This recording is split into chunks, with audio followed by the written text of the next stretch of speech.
1 2 3 4 నేనే గెలిచా.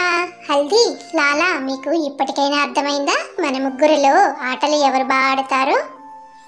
ఒప్పుకున్నాంలే, ఇక ఇంతటితో ఆటలు సరిపెడదాం. అవును, మనం ఆడిన ఆటలు చాలు. కాసేపు అలా అడవిలోకి షికారుకు వెళదాం పదండి. హల్దీ, తోత, లాలా ముగ్గురు కూడా మంచి స్నేహితులు. ఎప్పుడూ కూడా ఆడుతూ పాడుతూ అడవి మొత్తం తిరుగుతూ ఉండేవారు. ఒకరోజు అలా తిరుగుతూ ఒక చెట్టు పైన వాలారు.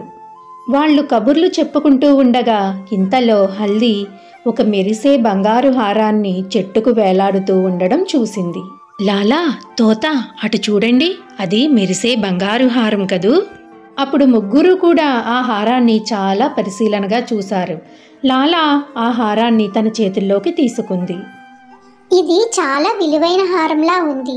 ఎవరో ముఖ్యమైన వ్యక్తిదే అయి ఉంటుంది. మనం దీన్ని వాళ్ళకి అందజేయాలి. కాదు, ఇది చాలా అందంగా ఉంది.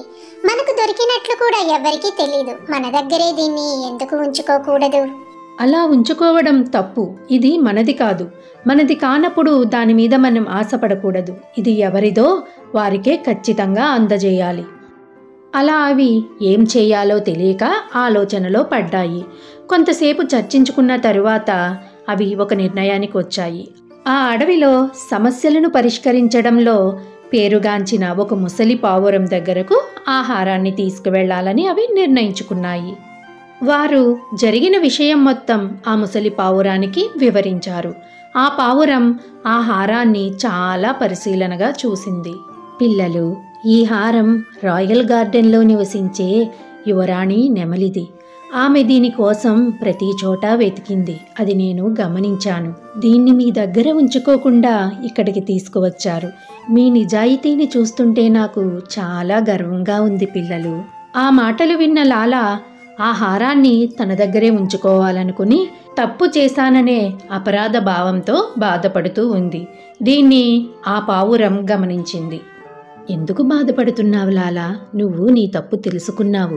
నిజాయితీ ఎల్లప్పుడూ ఉత్తమమైన మార్గం. ఎందుకంటే ఇది అందరికీ ఆనందాన్నిస్తుంది, ఇంకా నమ్మకాన్ని కూడా పెంచుతుంది. ఇక ముగ్గురు కూడా రాయల్ గార్డెన్కి వెళ్ళి ఆహారాన్ని యువరాణి నెమలికి తిరిగి ఇచ్చారు.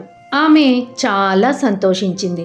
వాళ్ల నిజాయితీకి ధన్యవాదాలు కూడా తెలిపింది. ఇంకా వాళ్ళకి బహుమతిగా రాయల్ గార్డెన్లో పెద్ద విందుకు ఆహ్వానించింది.